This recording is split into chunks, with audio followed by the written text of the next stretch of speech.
Hello everyone. Through this video we'll see the most important concept in Java or in to solve real-time applications, that is synchronization. So why synchronization is required, first of all, let's discuss.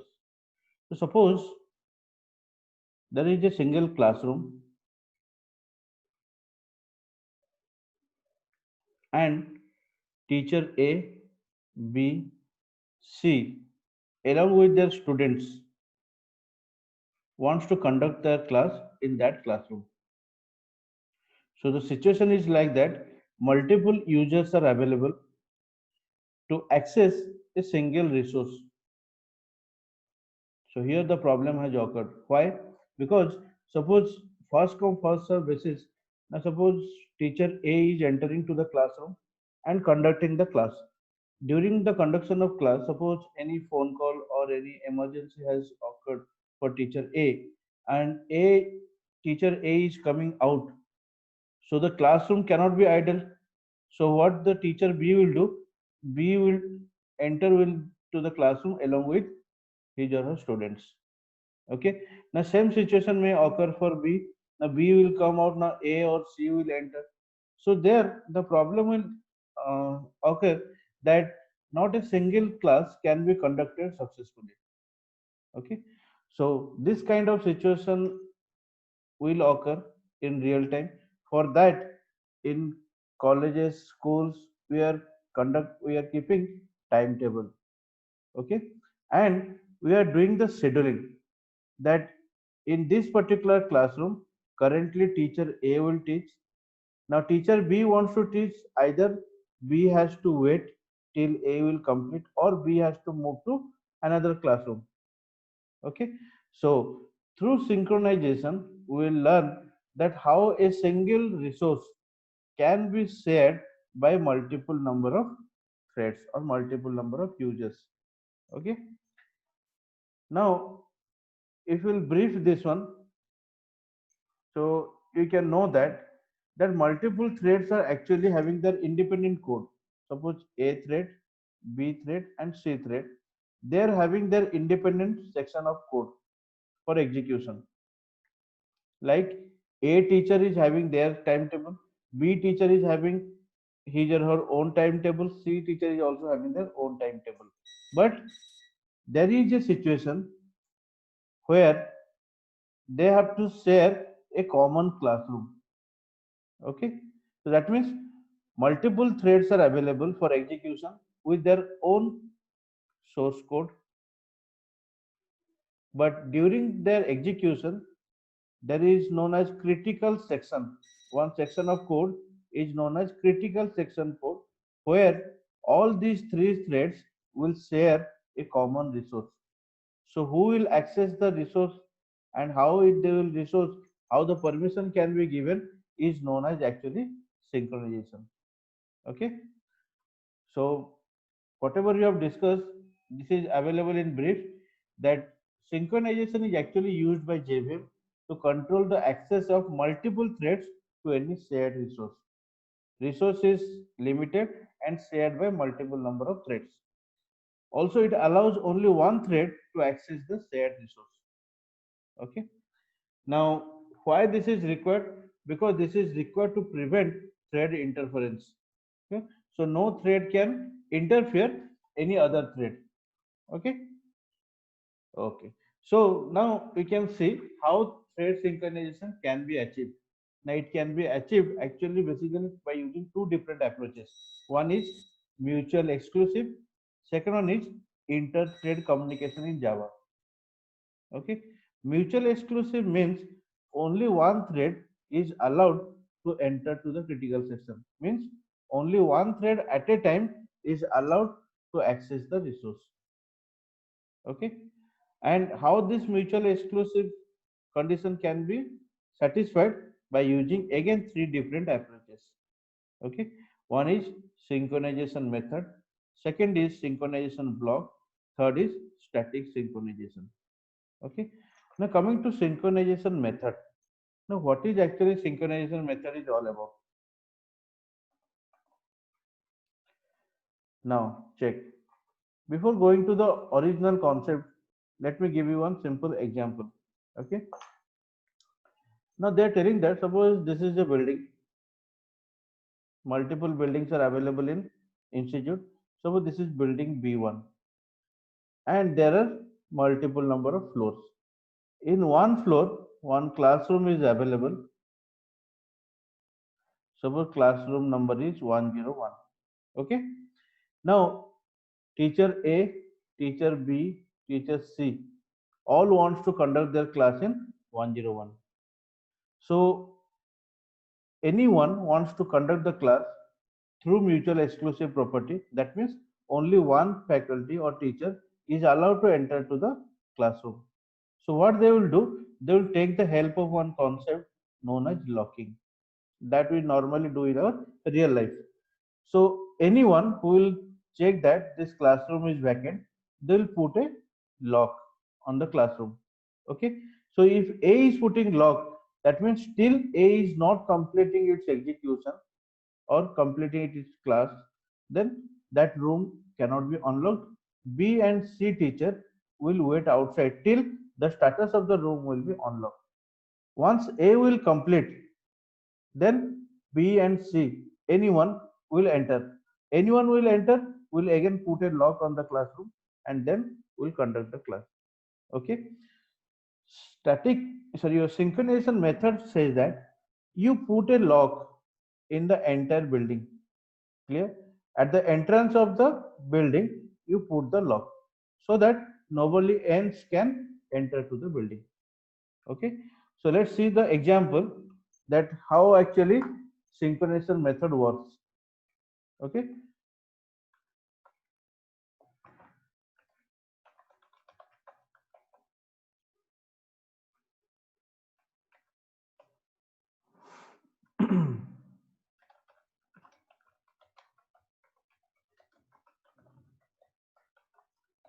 So use of synchronized method in Java. Okay. So what actually says that there is a class. Suppose test test sync. Okay. Now here there is a method. Suppose my method is print. Okay. Print result. Okay. Within that, I'll use a value and I'll print the values index equal to 1, index less than equal to 10, index plus plus. Okay. And I'll print the value system dot out dot println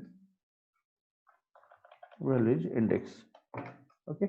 So after printing a single value, let's put some delay so that the output you can visualize.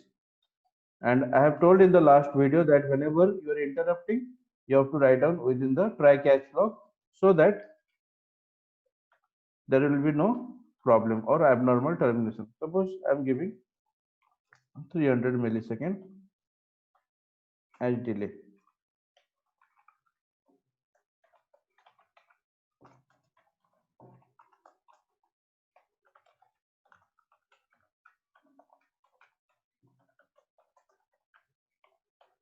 Okay, over. So that means print result is one method that I can say this is my resource which is available inside test sync class that I need to share. Okay, forget it. So class, suppose thread 1. Okay, extends thread class. What I'll do, leave it. We'll do it later. That means there are two threads available. Okay, thread 1 and thread 2. They will share this particular print result method. Okay, so that means we can understand thread 1, thread 2, two threads are there. Those will share this particular resource. Okay.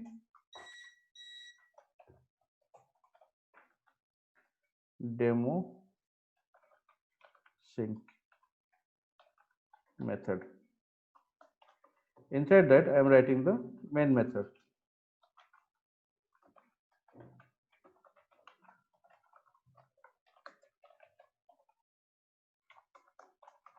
Okay, so I'll create the object of this particular class. Why? Because if I need to call this method of testing class, I need the object of that class. So I'll create the object ob equal to new testing. Clear? So that I can say this is my resource, only one resource. Okay, now I'll create the object of thread1 class,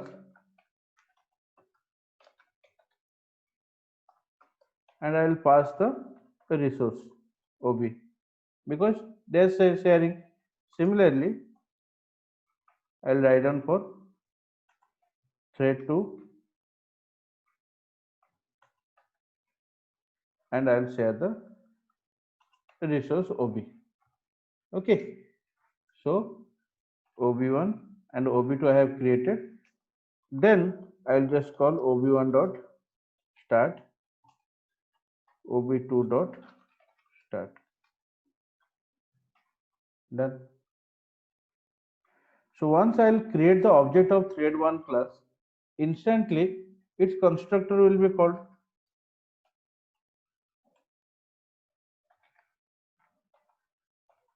And what I am passing? I am passing the object of test synchronization class.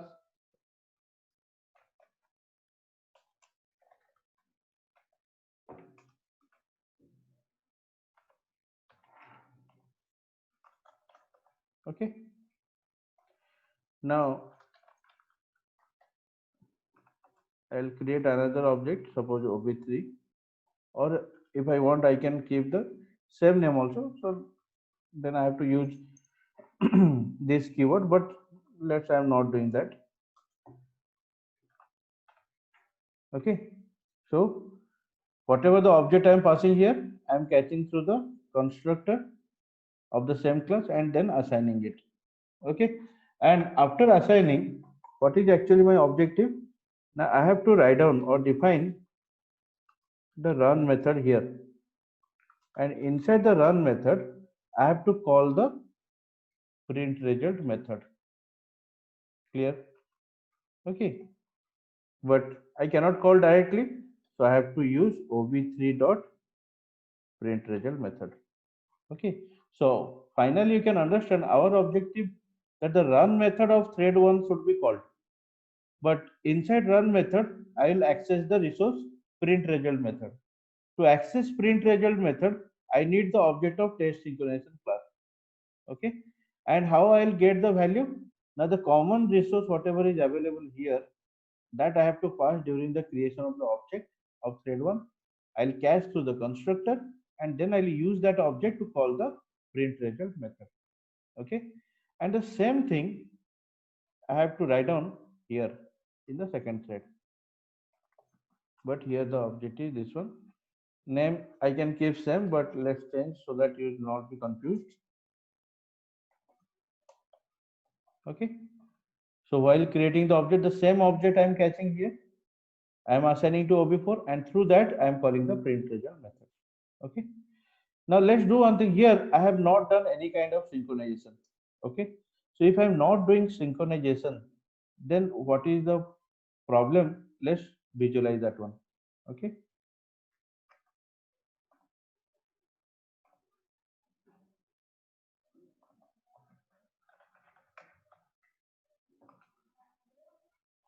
compiled, execute. See, 1 1 2 2 3 3 4 4. So that means the shuffling is done here. First thread 1 is executing, then thread 2, then thread 1. So that means not a single thread is completing the entire execution, then the second thread will start. Okay, so what I need to do, I have to use the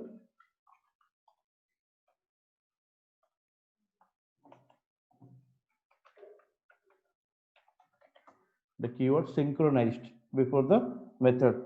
So now this is what known as synchronized method. That means I am putting the log anyone if OB3 will call first or OB4 will call. That means if thread 1 is accessing the resource, then thread 1 will put the log. That means till the completion of its execution, other threads have to wait. They cannot execute. Okay. So this is known as a synchronized method. Okay. Now let's check the output. Compiled. See, for any thread, the execution starts till it is not completing, other threads cannot execute. So that means that shared resource print result is being executed or shared by only one thread at a time. This is known as mutual exclusion. Mutual exclusion means at a time only one thread can enter to the critical section and can update the shared resources. Okay. So now you can understand that what is the role of synchronized method. Once you are declaring a method as synchronized, then you are putting the lock on that particular method. Okay. So this is what the any method declared with synchronized keyword is known as a synchronized method. Okay. And synchronized method is used to lock an object for any shared resource. Clear? Okay. Now coming to the next one, that is synchronized block. Now what is the problem with a synchronized method? Now I have given the example. So there is a building. In that building, multiple number of floors are available. Okay. One classroom is here, that is 101. And we are putting the lock at the entrance of the building. Clear? So that other threads have to wait also. Other faculties or other teachers have to wait. But the problem is classroom is here also. Some washroom is here also. Suppose number of resources are available in that building. So the problem is if you are putting the lock at the entrance of the building, then you are not allowing other users to access their resources also. You are putting the lock in the entire building, but your objective is to lock this particular room only. Okay. So synchronized method, what it does, it puts the lock in the entire building. So that is not the solution. Solution is synchronized block. That means out of the entire method, whatever the portion of code I need, that I want to put the lock. Clear? So instead of putting the lock here, I'll put the lock here. Okay, at 101 room. I'll not put the lock in the entire building. Clear? Okay. So let's check through the example.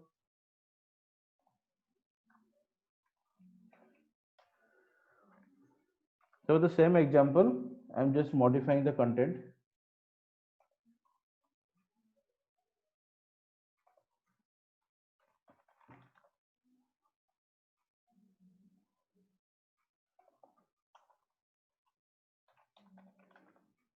Okay.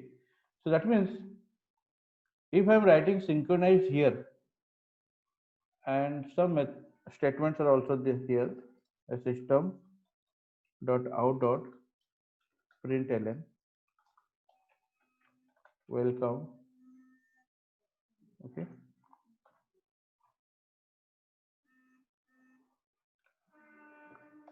System dot out dot println good. Then suppose I am writing here. Similarly, suppose you are writing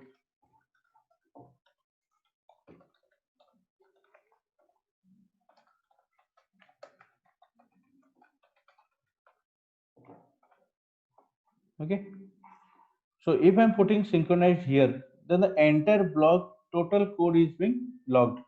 Done. Now, but you can understand these two statements or the last statement that is not of any use, or it's not that this statement needs to be logged. I need to log actually this much of the code. Clear? So instead of logging the entire method, I can do what? I can log the required block.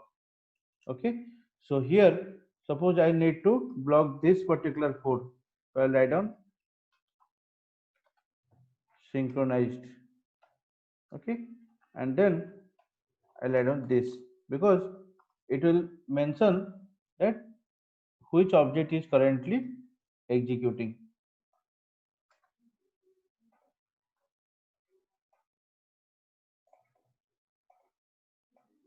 Let's do the indentation first. Okay, so now you can understand the synchronized block means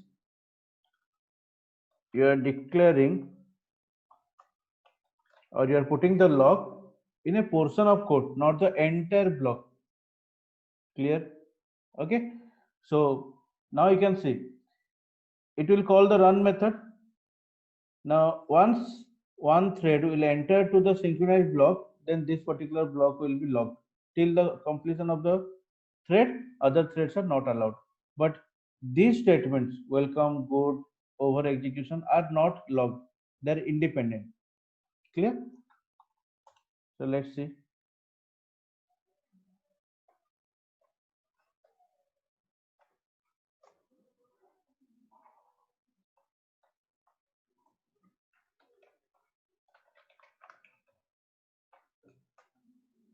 Done.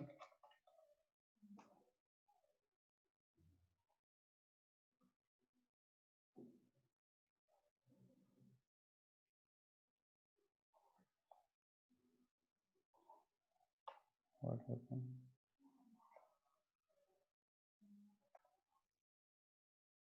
Oh, we have not changed the class name. This is testing block. Okay, so that's why the previous output has come.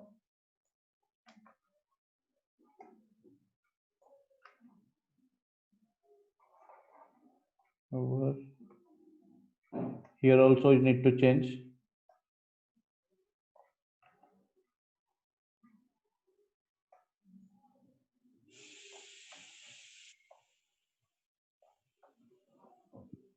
Okay, now you have done the required modification. Compiled. See, welcome good. They're coming independently. Okay, but once execution starts, now you're putting the lock on a particular thread. So 1 to 10 output is coming, then only the other values will come. Okay, but while executing these two statements, we are not dependent. They can come in any order. Okay, so that is the known use of synchronization block. So instead of putting the lock in the entire code, we can put the lock as per our requirement. Clear? Okay, so that is what we known as synchronized block. So block declared within synchronized keyword is known as your synchronized block. Synchronized block is used to lock a resource of the method, not the entire object. In synchronized method, we put the lock in entire object, not in a block. Okay, so here by using synchronized block, originally we are putting the lock on the resource. I need to lock the for loop only. I am putting the lock on the for loop. That is what my objective. Okay, now the last one is static synchronization. So why static synchronization is actually required? What is the problem we are facing, so that we are going for static synchronization? Okay, so let's understand. Now suppose here is a building and one of the classroom is 101. We are maintaining synchronization between the faculty teacher A and B. Okay, so A will execute first, then B will execute. Similarly, another building is there. Suppose this is building B1, this is building B2, and here also multiple floors are available. The room number is 202. Teachers C and D are available. Now, also you have synchronized between C and D by using synchronized method or block. Okay. So A will never interfere B, C will never interfere D, and same thing. But we have not given any guarantee that A and C will not interfere or B and D will not interfere. They may interfere because we are not putting any mechanism to synchronize between all the threads. Okay, so if you want to put the synchronization among all the threads, then you have to go for institute level of locking.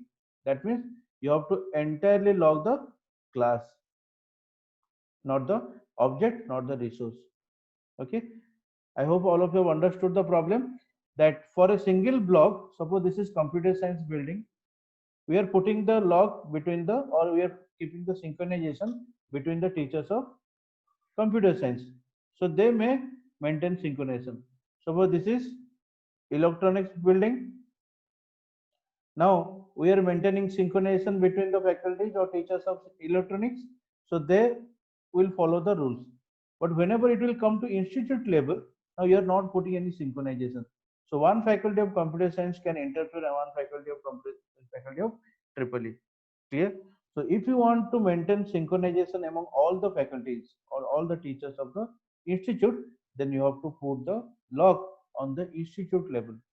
Okay, we will not follow any department level synchronization. Clear?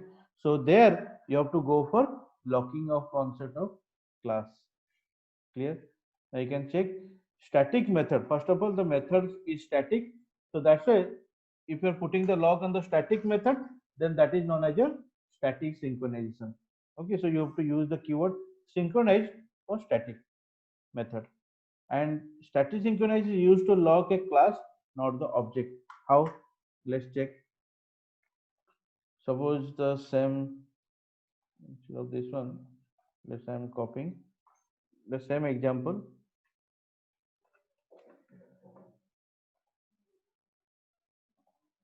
Okay, and here the method is static. Okay, static synchronized method. Okay, now if the method is static, we all know that no need to call the method by using the object. Okay, so object is not required first of all. Then how I can call? I can call by using the class name. So this is one.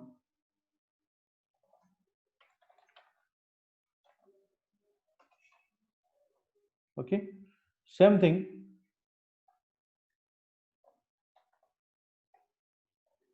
I'm keeping here. Done. So I don't need to create the object of this particular class because this is now not dependent on any object. Okay. So if you want, we can create two more threads.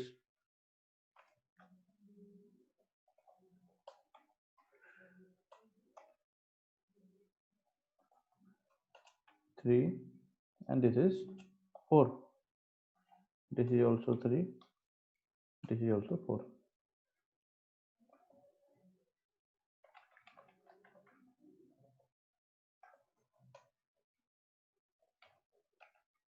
Okay. Similarly, ob3 dot start, ob4 dot start. Done.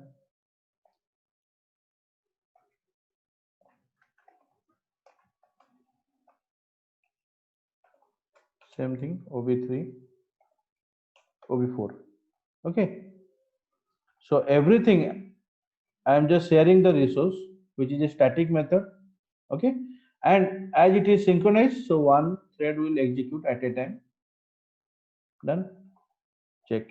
So I am calling by using the class name directly because it's a static method. Okay, no need to create any object, no need to pass anything, so directly I can execute.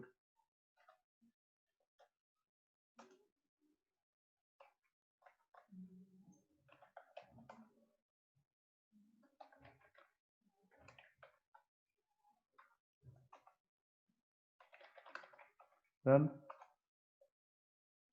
So one thread is executing, others three are waiting. Another second thread is executing, other two are waiting. Third thread is executing, other threads are waiting. Okay, one thread is executing, the last one, others have completed. Okay, so we don't know which thread is actually running. If you want, you can watch the previous video where the thread id is also being printed. Okay, so that you can understand now currently which thread is running. Okay, So if you want also, I can do for you once again that thread number plus thread dot current thread dot get id. Okay,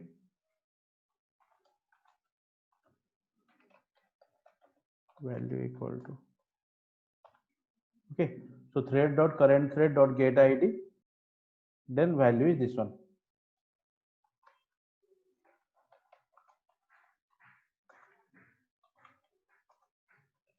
So thread number 13 is executing, then thread number 16, 13, 14, 15, 16, then 16 got 15 got the chance for execution, then lastly 14 got the chance for execution.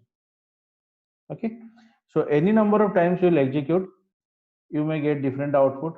Okay, you may get, but whenever once see 13, 16 was there, here 13, then 15, then 14, then 16, but any thread is getting the chance, they are completing their execution, then other threads are executing. Clear? So this is a very interesting concept, synchronization in Java. Okay, so static synchronization is actually used to lock it in the class, not on the object. Okay, so thank you everyone for watching this.